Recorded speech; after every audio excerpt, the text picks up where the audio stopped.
Hello everyone, welcome to my YouTube channel.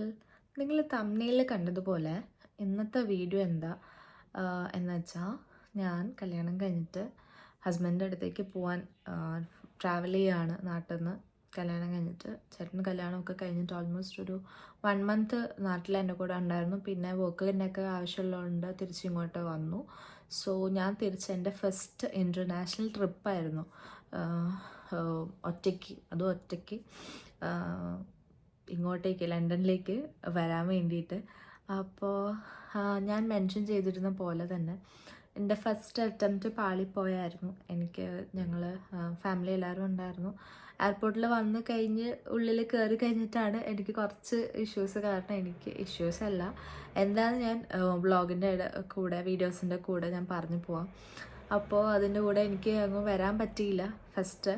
പിന്നെ തിരിച്ച് വീട്ടിൽ വന്നു. പിന്നെ ഓൾമോസ്റ്റ് ഒരു 1 മന്ത് കഴിഞ്ഞിട്ടാണ് ഞാൻ തിരിച്ച് പിന്നെ ഇങ്ങോട്ട് UK വരുന്നത്. ഇപ്പോൾ ആക്ച്വലി ഞാൻ UK ഞങ്ങളുടെ ലണ്ടനിലെ വീട്ടിലാണ്. അപ്പോൾ വീഡിയോയിലേക്ക് പോകുന്നതിന് മുമ്പ് ഇതെൻ്റെ ഫസ്റ്റ് വ്ളോഗാണ് യൂട്യൂബിൽ ആക്ച്വലി. അപ്പോൾ എനിക്ക് ഇപ്പോൾ ഒത്തിരി കണ്ടൻറ് ക്രിയേറ്റേഴ്സ് ഉണ്ട്, ഒത്തിരി യൂട്യൂബ് വ്ളോഗേഴ്സൊക്കെ ഉണ്ടെന്നറിയാം. സോ അവരുടെയൊക്കെ ചിലപ്പോൾ വീഡിയോസൊക്കെ വെച്ച് നോക്കുമ്പോൾ എൻ്റെ അത്രയും നിങ്ങൾക്ക് ഭയങ്കര പെർഫെക്റ്റ് ആയിട്ടൊന്നും തോന്നില്ലായിരിക്കും. ബിക്കോസ് എനിക്ക് അങ്ങനെ അറിയില്ല. ഞാൻ റാൻഡമായിട്ട് ഞാൻ എവിടെ പോയാലും ഫോട്ടോസും വീഡിയോസും ഒക്കെ എടുക്കുന്ന ഒരാളാണ്. ആരുടെ കൂടെ ആണെങ്കിലും എനിക്കിഷ്ടമാണ് വീഡിയോസും ഫോട്ടോസും ഒക്കെ എടുക്കാൻ. എനിക്ക് അതൊക്കെ നോക്കി പിന്നെ എപ്പോഴെങ്കിലും കുറേ നാൾ കഴിഞ്ഞിട്ട് അതൊക്കെ നോക്കുമ്പോൾ ആ മെമ്മറീസൊക്കെ നമുക്ക് ഫോട്ടോസൊക്കെ കാണുമ്പോൾ നമുക്ക് ആ ടൈമിലെ മെമ്മറീസൊക്കെ നമുക്ക് ഭയങ്കര ചെറിഷ് ചെയ്യാൻ പറ്റുമല്ലോ. സോ അതിനു വേണ്ടി ഞാൻ അങ്ങനെ പണ്ട് തൊട്ടേ അങ്ങനെ എടുക്കുന്ന ഒരാളാണ് വീഡിയോസൊക്കെ. അപ്പോൾ അങ്ങനെ എൻ്റെ ഗാലറിയിൽ കിടന്ന് ഞാൻ എടുത്ത ത്രൂ ഔട്ട് കുറേ വീഡിയോസ് ആണ് അതിന് എൻ്റെ ഈ കണ്ടൻറ്റിൽ ഞാൻ ഇൻക്ലൂഡ് ചെയ്യുന്നത്. കുറച്ച് ഹസ്ബൻഡും ബ്രദറും കസിൻസൊക്കെ എടുത്ത വീഡിയോസും കൂടെ ഒക്കെ ഇൻക്ലൂഡ് ചെയ്തിട്ടാണ് ഞാൻ ഇന്ന് ഈ കണ്ടൻറ്റ് ചെയ്യാമെന്ന് വിചാരിക്കുന്നത്. സോ അപ്പം വീഡിയോ തുടങ്ങുന്നതിന് മുമ്പ് തന്നെ കുറച്ച് അവിടെ ഇവിടെയൊക്കെ എന്തെങ്കിലുമൊക്കെ നിങ്ങൾക്ക് മിസ്റ്റേക്സ് തോന്നിയിട്ടുണ്ടാവും. അതിൻ്റെ റീസൺ ഞാൻ ഓൾറെഡി മെൻഷൻ ചെയ്തിട്ടാണ് ഞാൻ വ്ളോഗിലേക്ക് സ്റ്റാർട്ട് ചെയ്യുന്നത്. അപ്പോൾ ബാക്കി നമ്മുടെ വിശേഷങ്ങളൊക്കെ നമുക്ക് വ്ളോഗിൽ കൂടെ കാണാം. സോ ലെറ്റ്സ് ഗോ ടു ആ വ്ളോഗ്. എല്ലാവരോടും യാത്രയൊക്കെ പറഞ്ഞു. ഹസ്ബൻഡ് അച്ഛനും അമ്മയാണത്. അച്ഛനെ കണ്ടപ്പോഴത്തേക്ക് എനിക്ക് ഭയങ്കര വിഷമം വന്നു. എൻ്റെ അച്ഛനാട്ടോ. ഞാൻ അച്ഛനൊക്കെ ഒന്നും കൂടെയൊക്കെ ഒരു ഹഗ്ഗൊക്കെ കൊടുത്തു. ഞാനങ്ങ് പോവാണ്. ആക്ച്വലി ഉള്ളിൽ നടക്കുന്ന വീഡിയോസൊന്നും എനിക്ക് എടുക്കാനൊന്നും ആ സമയത്ത് നമുക്ക് പറ്റില്ലല്ലോ. അപ്പോൾ ഉള്ളിൽ എന്താ ആക്ച്വലി നടന്നതെന്ന് വെച്ചാൽ, എൻ്റെ വിസ സ്റ്റാർട്ട് ചെയ്യുന്നത് 3 വീക്സ് കഴിഞ്ഞിട്ടാണ്. വിസ സ്റ്റാർട്ട് ഡേറ്റ് എന്നൊരു സംഭവം ഉണ്ടായിരുന്നു. അത് ഞാൻ ശ്രദ്ധിച്ചില്ല. അപ്പോൾ വിസ സ്റ്റാർട്ട് ഡേറ്റ് 3 വീക്സ് കഴിഞ്ഞിട്ടായതുകൊണ്ട് എനിക്ക് ലണ്ടനിൽ ഇറങ്ങി കഴിഞ്ഞാൽ പോലും എനിക്ക് എമിഗ്രേഷൻ ക്ലിയർ ചെയ്യാൻ പറ്റുന്നുണ്ടായിരുന്നില്ല. സോ ഞാൻ ഇവിടെ നിന്നൊക്കെ പോയി എമിഗ്രേഷൻ ചെന്ന് കഴിഞ്ഞാൽ അവർ വിസ നോക്കുമ്പോഴാണ് ഈ സംഭവം അറിഞ്ഞ്. അപ്പോൾ ഇതാ പോയതുപോലെ ഇങ്ങനെ കയറി ഞാൻ തിരിച്ച് കറങ്ങി വരും. അപ്പോൾ ഇവർ ആക്ച്വലി അവിടെ തന്നെ പോയിട്ടുണ്ടായിരുന്നില്ല. അപ്പോൾ ഞാൻ ഭയങ്കര വിഷമിച്ചൊക്കെ ആയിട്ടോ പോകുന്നത്. ഉള്ളിൽ ശരിക്കും പറഞ്ഞാൽ ഇപ്പോൾ ചിരിയാണ് വരിക, ഉള്ളിൽ ഒരു ഇതാണ് വരിക. പക്ഷെ സത്യമായിട്ടും ആ സമയം ഭയങ്കര ഒരു ഇതായിരുന്നു കേട്ടോ, ഒരു രക്ഷയില്ലായിരുന്നു. ഗൈസ്, നമ്മളെ വിട്ട് പിരിഞ്ഞു പോവാൻ ഇതുവരെ മാനസികമായിട്ട് തയ്യാറെടുക്കാത്ത കാരണം ഇന്നത്തെ പോക്ക് മാറ്റിവെച്ച് ഇതാ 1 മാസം കഴിഞ്ഞ് ഇനി പോകുന്നുള്ളൂ. ഇതാ കൊല്ലത്തേക്കാണ് അടുത്ത വണ്ടി. എല്ലാരും സന്തോഷിച്ച്. ദേവ് ചേച്ചി ഇന്ന് പോവാത്ത കാരണം എല്ലാവർക്കും നല്ല സന്തോഷം. ഇതാ ഹാപ്പി.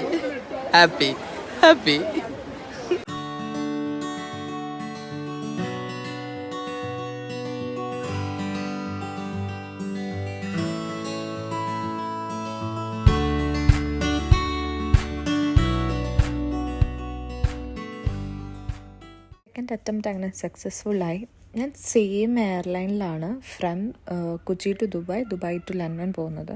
സെയിം എയർലൈൻ ആയതുകൊണ്ട് എൻ്റെ ക്യാബിൻ ബാഗ് അവർ ലഗേജിൽ കൊണ്ടുപോയായിരുന്നു. എനിക്ക് ഒരു ബാഗ് മാത്രമേ ക്യാരി ചെയ്യേണ്ടി വന്നുള്ളൂ. പിന്നെ ഞാൻ ഈ ഒരു ബുക്ക് എയർപോർട്ടിൽ നിന്ന് വാങ്ങിയതാണ്. നമുക്ക് ഒത്തിരി ടൈം ഉള്ളതുകൊണ്ട് എന്തെങ്കിലും വായിക്കാമെന്ന് പറഞ്ഞ് എടുത്തതാണ്. ഞാനങ്ങനെ സെറ്റിൽ ഡൗൺ ആയി വിൻഡോ സീറ്റിലായിരുന്നു. ഞാൻ ഇരുന്നപ്പോൾ അവരിങ്ങനെ വിങ്സൊക്കെ ചെക്ക് ചെയ്യുന്നു. അത് എന്തോ എനിക്ക് ഭയങ്കര ഇഷ്ടപ്പെട്ടിട്ട് ഞാൻ എടുത്ത വീഡിയോ ആണ്.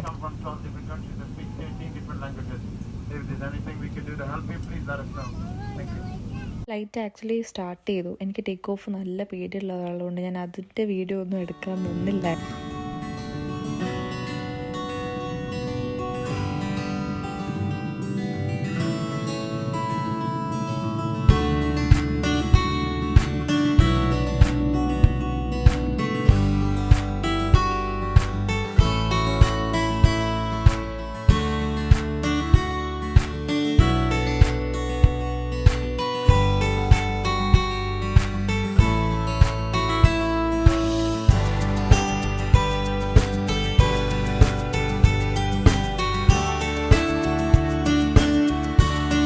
എൻ്റെ ലേ ഓവർ ദുബായിലായിരുന്നു. എനിക്ക് 45 മിനിറ്റ്സ് ഉണ്ടായിരുന്നുള്ളൂ ദുബായിൽ.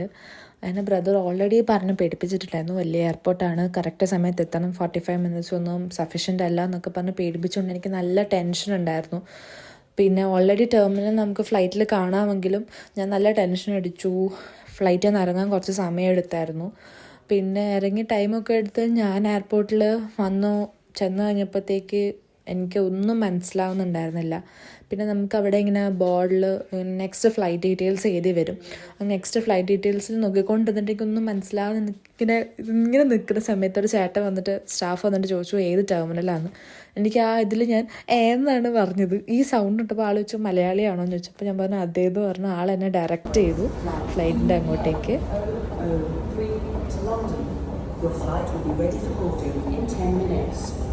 എക്സാക്ട്ലി 10 മിനിറ്റ്സ് ഉള്ളപ്പോഴാണ് ഞാൻ ഗേറ്റിലെത്തുന്നത്. ഗേറ്റ് ഓൾറെഡി ഓപ്പൺ ആയിരുന്നു.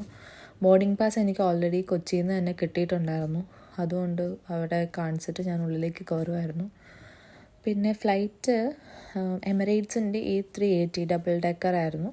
മുകളിൽ ഫസ്റ്റ് ക്ലാസ്, ബിസിനസ് ക്ലാസ് എന്തൊക്കെയാണ്, താഴെ ഫുൾ എക്കണോമി അങ്ങനെയാണെന്ന് തോന്നുന്നു, എനിക്ക് ഓർമ്മയില്ല. എന്തായാലും it was very nice flight. Emirates തന്നെയായിരുന്നു ഇങ്ങോട്ടും കൊച്ചിയിൽ നിന്ന് വന്നതും ദുബായിൽ നിന്നുള്ളത്. ഞാനിരുന്ന വിൻഡോ സീറ്റിലായിരുന്നു. എനിക്ക് വലിയ വ്യൂ ഒന്നും ഉണ്ടായിരുന്നില്ല കേട്ടോ. ഭയങ്കര വലിയ ഫ്ലൈറ്റാണത്. ഞാനിരുന്നത് താഴെയും. ഈ ഫ്ലൈറ്റ് ഒന്ന് ചരിയുമ്പോൾ മാത്രമേ എനിക്ക് ഭൂമി കാണാൻ പറ്റിയിട്ടുണ്ടായിരുന്നുള്ളൂ. അല്ലെങ്കിൽ മൊത്തം ഞാൻ മറ്റേ ആകാശം കണ്ടുകൊണ്ടായിരുന്നു യാത്ര. അതുകൊണ്ട് പകുതി ടൈമും ഞാൻ ഉറക്കമായിരുന്നു. ലണ്ടനൊക്കെ എത്തി കഴിഞ്ഞപ്പോഴത്തേക്കാണ് അവർ അനൗൺസ് ചെയ്തപ്പോഴാണ് ഞാനൊന്ന് എണീറ്റത്. പിന്നെ എന്താ പറയുക, ഫുൾ ടൈം ഉറക്കമൊക്കെ ആയിരുന്നു. കാരണം എനിക്കങ്ങനെ ഭയങ്കര വ്യൂ ഒന്നും ഉണ്ടായിരുന്നില്ല. ഇതുപോലെ ഇങ്ങനെ ചരിയുമ്പോൾ മാത്രം കുറച്ച് ഭൂമി കാണും, അല്ലെങ്കിൽ ഫുൾ മേഘമായതുകൊണ്ട് ഞാൻ പിന്നെ കിടന്നുറങ്ങി. പിന്നെ നല്ല ടയേർഡും ആയിരുന്നു. നല്ല ലോങ് ജേർണി ആയിരുന്നു. So it was A very nice journey. ഞാൻ എക്സൈറ്റഡ് ആണ് ചേട്ടനെയും ബ്രദറിനെയും ഒക്കെ കാണാൻ വേണ്ടിയിട്ട്. പിന്നെ ഇപ്പോൾ ഇവിടെ നിന്ന് അങ്ങോട്ടൊന്ന് ഇറങ്ങി കിട്ടണം. അതാണ് എൻ്റെ നെക്സ്റ്റ് അജണ്ട.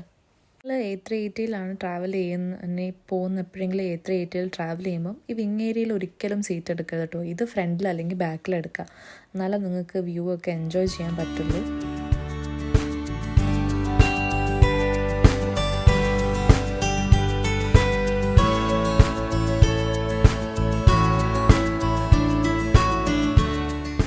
ഫ്ലൈറ്റിൽ നിന്നൊക്കെ ഇറങ്ങി ഇനി എനിക്ക് എൻ്റെ ലഗേജ് പോയി കളക്ട് ചെയ്യണം. ക്യാബിൻ ബാഗ് ഉൾപ്പെടെ ലഗേജ് പോയിരുന്നുകൊണ്ട് മൂന്നും ഇങ്ങനെ നോക്കിയെടുക്കണം. കുറച്ച് ടൈം കൺസ്യൂമിങ് ആണെന്ന് ഓൾറെഡി ബ്രദർ പറഞ്ഞിട്ടുണ്ടായിരുന്നു. എൻ്റെ ലഗേജസൊക്കെ കിട്ടി. ഞാൻ 7:30 എത്തി. നാട്ടിൽ നിന്ന് ഓൾമോസ്റ്റ് ഒരു 9:30 കയറിയതാണ്. ഇവിടെ 7:30 സെയിം ഡേറ്റിലെത്തി. ചേട്ടനാണത്. എനിക്ക് കുറച്ച് ഫ്ലവേഴ്സൊക്കെ കൊണ്ടുവന്ന് എനിക്ക് ഭയങ്കരമായിട്ട് ഇഷ്ടപ്പെട്ടിട്ടത്. ഭയങ്കര ഹാപ്പി ആയിട്ടോ ഞാൻ അവരെല്ലാവരെയും കണ്ടു കഴിഞ്ഞപ്പോഴത്തേക്ക്.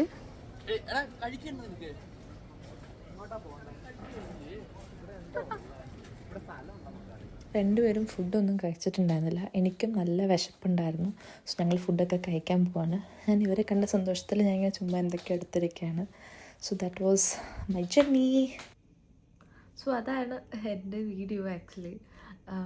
ഞാൻ നേരത്തെ പറഞ്ഞ പോലെ തന്നെ ഒത്തിരി വീഡിയോസൊന്നും എനിക്ക് എടുക്കാൻ പറ്റിയില്ല. ലാസ്റ്റ് ഞാൻ ചുമ്മാ ഇങ്ങനെ എന്തോ കാണിച്ചിട്ട് പിന്നെ ഞങ്ങൾ ബിസി ആയിരുന്നു. പിന്നെ ഇങ്ങോട്ടേക്ക് വീട്ടിലേക്ക് വരാനോ അതിൻ്റെയൊക്കെ പിന്നെ അടുത്ത് കുറച്ച് ഫോട്ടോസ് എടുത്തായിരുന്നു. അത് ഞാൻ ഇൻക്ലൂഡ് ചെയ്യുന്നുണ്ട് വീഡിയോയുടെ ലാസ്റ്റ്.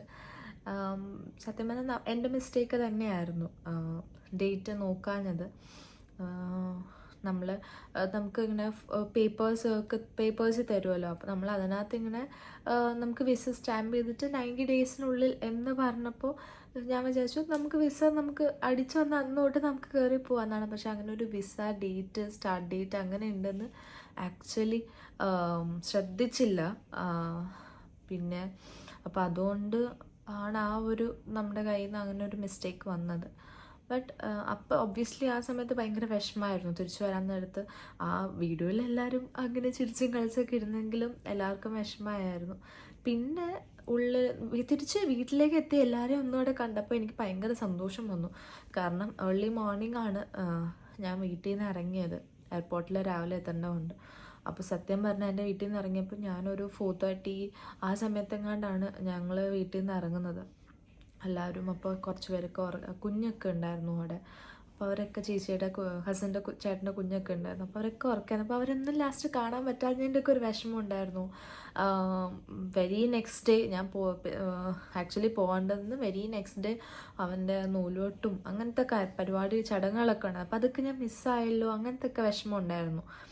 പക്ഷെ തിരിച്ചെത്തിക്കഴിഞ്ഞപ്പോഴത്തേക്ക് എനിക്ക് ഉള്ളിൽ ചെറിയൊരു സന്തോഷം വന്നു. ബിക്കോസ് പിന്നെ ഇവരെല്ലാവരും കാണാൻ പറ്റിയല്ലോ, കുറച്ച് സമയം കൂടെ അവരോട് സ്പെൻഡ് ചെയ്യാൻ പറ്റുമല്ലോ, അങ്ങനത്തെ ഒരു സന്തോഷമായിരുന്നു അത്. പിന്നെ ഓടി ഇവിടെ വന്നിട്ട് അങ്ങനെ എടുത്ത് ചെയ്യാൻ വേണ്ടിയിട്ട് കാര്യങ്ങളൊന്നും ഉണ്ടായിരുന്നില്ല. പിന്നെ ഒബ്വിയസ്ലി എന്നെ എക്സ്പെക്റ്റ് ചെയ്തിട്ട് ബ്രദറും ഹസ്ബൻഡും ഒക്കെ ഇവിടെ ഉണ്ടായിരുന്നു. ബട്ട് സ്റ്റിൽ എല്ലാവർക്കും പറ്റുന്ന ഒരു ആണെന്ന് തോന്നുന്നു. എല്ലാവർക്കും പറ്റുന്നുണ്ടെന്ന് എനിക്കറിയില്ല കേട്ടോ. പക്ഷെ എനിക്ക് എന്തായാലും പറ്റി. അപ്പോൾ ഈ ഒരു ഇൻസിഡൻറ്റ് കഴിഞ്ഞിട്ടാണ് ശരിക്കും ഞങ്ങളെല്ലാവരും, ഈവൻ ഹസ്ബൻഡ് ഓൾമോസ്റ്റ് ഇവിടെ ഒരു 5 years ആയി ഇപ്പോൾ ഇവിടെ വന്നിട്ട്. അപ്പോൾ ആൾക്ക് പോലും അങ്ങനെ ഒരു ഡേറ്റിൻ്റെ കാര്യത്തിൽ വലിയ അറിവൊന്നും ഉണ്ടായിരുന്നില്ല. എൻ്റെ ബ്രദറ് എല്ലാം ഇങ്ങനെ നോക്കുന്ന ഒരാളാണ്. ഈവൻ എയർപോർട്ടിൽ ഞാൻ നേരത്തെ മെൻഷൻ ചെയ്തല്ലോ, ദുബായിൽ എനിക്ക് വളരെ കുറച്ച് ടൈം ഉണ്ടായിരുന്നുള്ളൂ. ആൾ എനിക്ക് വീഡിയോസ് അയച്ചു തരുന്നുണ്ടായിരുന്നു. യൂട്യൂബ് വീഡിയോസ് എങ്ങനെയാണ് ഒരു ടെർമിനലിൽ നിന്ന് ആ ടെർമിനലിലേക്ക് പോകണം, അങ്ങനെ ത്രൂ ഔട്ട് എന്നെ ഇങ്ങനെ ഗൈഡ് ചെയ്തുകൊണ്ടിരുന്നതാണ്. അനിയും കൂടെ, അവനും പോലും അങ്ങനത്തെ ഒരു സംഭവം ഉണ്ടെന്ന് മനസ്സിലായില്ല. എല്ലാവരും വന്നിട്ട് എല്ലാവരും വിസ എവിടെയെന്നൊക്കെ നോക്കി പാസ്പോർട്ടൊക്കെ നോക്കുന്ന ആരും, എൻ്റെ വീട്ടിലെല്ലാവരും ഈ സാധനം തുറന്ന് നോക്കി കാണുകയൊക്കെ ചെയ്തിട്ടും ആരും ആ ഒരു പെർട്ടിക്കുലർ സാധനം നോട്ട് ചെയ്യാതെ പോയായിരുന്നു. അത് തന്നെയായിരുന്നു ഞങ്ങൾ പറഞ്ഞുകൊണ്ടിരുന്നത്. എല്ലാവരും നോക്കുമായിരുന്നു. ഞാൻ ഫോട്ടോസ് വരെ അയച്ചിട്ട് ഫ്രണ്ട്സിനൊക്കെ അയച്ചു കൊടുത്തിട്ടുണ്ട്. ആരും കണ്ടില്ല. പക്ഷെ ഒരു ഇത് നോക്കുമ്പോൾ നമുക്ക് ഒരു ഡെസ്റ്റിൻ ടൈം ഉണ്ടായിരിക്കുമല്ലോ, ഇന്ന സമയത്ത് ഇന്ന കാര്യങ്ങൾ നടക്കണമെന്ന്. ചിലപ്പോൾ ആ സമയം എൻ്റെ ആയിരിക്കില്ലായിരിക്കും, വെറുതെ നമ്മളിങ്ങനെ ഓടിപ്പിടിച്ച് പോയി. ബട്ട് സ്റ്റിൽ അത് കഴിഞ്ഞിട്ട് ഞാൻ ഓൾമോസ്റ്റ് ഒരു 1 month കൂടെ ഉണ്ടായിരുന്നു വീട്ടിൽ. അത് കഴിഞ്ഞിട്ടാണ്. അപ്പോൾ സെക്കൻഡ് ടൈം വരുമ്പോൾ എനിക്ക് ഭയങ്കര അങ്ങനെ വിഷമമൊക്കെ ഉണ്ടെങ്കിലും ഞാൻ ഫസ്റ്റ് ടൈം പോലെ അങ്ങനെ ഭയങ്കര വിഷമിച്ചൊന്നും അല്ല പോയത്. നിങ്ങൾ വീഡിയോയുടെ സ്റ്റാർട്ടിങ് തന്നെ മനസ്സിലാവും, ഞാൻ ഭയങ്കര വിഷമിച്ചൊക്കെയാണ് പോയത്. സെക്കൻഡ് ടൈം ഭയങ്കര ചില്ലായിരുന്നു പോയത്. എനിക്കൊന്ന് ലണ്ടനിൽ എത്തിപ്പെട്ടാൽ മതി എന്നുള്ളൊരു മൈൻഡ് സെറ്റ് മാത്രമേ ഉണ്ടായിരുന്നുള്ളൂ എനിക്ക്. ഫസ്റ്റ് അങ്ങനെ ഒരു ഇൻസിഡൻറ്റ് ഉണ്ടായതുകൊണ്ട് എന്തായാലും എനിക്ക് ഇപ്പോഴും ഓർത്തിരിക്കാൻ പറ്റുന്ന ഒരു മെമ്മറബിൾ ആയിട്ടുള്ള ഒരു എന്താ പറയുക, ഇങ്ങനെ എല്ലാവരുടെയും ലൈഫിൽ സംഭവിക്കുന്നത് എനിക്കറിയില്ല. എനിക്കിതൊക്കെ ആദ്യമായിട്ടാണ് നടക്കുക. അപ്പോൾ ഞാൻ വിചാരിച്ചു എങ്ങനെ ഇതൊരു വ്ളോഗ് ആക്കണം എന്നോടെ വിചാരിച്ചിട്ട് കുറച്ച് നാളൊക്കെ കഴിഞ്ഞിരിക്കുമ്പോൾ പറയാൻ പറ്റില്ല, നമ്മുടെയൊക്കെ ഓർമ്മയൊക്കെ പോയി കഴിഞ്ഞിട്ട് കുറച്ച് നാളൊക്കെ കഴിയുമ്പോൾ ഇതൊക്കെ എടുത്ത് നോക്കുമ്പോൾ ഇങ്ങനെയൊക്കെ നടന്നിട്ടുണ്ടായിരുന്നല്ലേ എന്നൊക്കെ നമുക്ക് കാണാമല്ലോ എന്നൊക്കെ വിചാരിച്ചിട്ട് എടുക്കുന്ന വ്ളോഗായിരുന്നു. സെക്കൻഡ് ടൈം ഞാൻ ഭയങ്കര വിഷമം ഉണ്ടെങ്കിലും എൻ്റെ ഉള്ളിൽ ഫുള്ളിങ്ങനെ എനിക്കൊന്ന് എത്തിച്ചെന്നാൽ മതി ലണ്ടനിലേക്കായിരുന്നു. കാരണം ഫസ്റ്റ് അങ്ങനെ ഒരു ഇത് നമുക്ക് പറ്റിയതുകൊണ്ട് എങ്ങനെയെങ്കിലും ഒന്ന് ലണ്ടനിലേക്ക് വന്നാൽ മതി എന്നായിരുന്നു. അപ്പോൾ അതിൻ്റെ ഇടയ്ക്ക് കുറേ ഒന്നും എനിക്ക് എടുക്കാൻ പറ്റില്ല. സത്യം പറഞ്ഞാൽ ലണ്ടനിൽ എയർപോർട്ടിലെത്തി അനിയനെയും ചേട്ടനെയും കണ്ടപ്പോഴാണ് എനിക്കിങ്ങനെ ഒരു പീസ് ഓഫ് മൈൻഡ് ഇങ്ങനെ വന്നത്. അതുവരെ ഞാൻ ശരിക്കും ടെൻഷനിലായിരുന്നു. ഇമിഗ്രേഷൻ്റെ അവിടെ നിൽക്കുമ്പോൾ പോലും എന്തെങ്കിലും പറഞ്ഞ് ഇനി അവരെന്നെ തിരിച്ച് പറഞ്ഞു വിടുമോ എന്ന് വരെയൊക്കെ ടെൻഷൻ ഉണ്ടായിരുന്നു അവരെ കാണുന്നത് വരെ. So that's it. അപ്പോൾ നിങ്ങൾക്ക് വീഡിയോ ഇഷ്ടമായി എന്ന് വിചാരിക്കുന്നു. സോ വീഡിയോ ഇഷ്ടമായിട്ടുണ്ടെങ്കിൽ do like, share and subscribe to my channel. അപ്പോൾ നല്ല കണ്ടൻസ് നല്ല വീഡിയോസ് ആയിട്ടൊക്കെ ഞാൻ വരാം. So till then bye, take care, happy watching, by.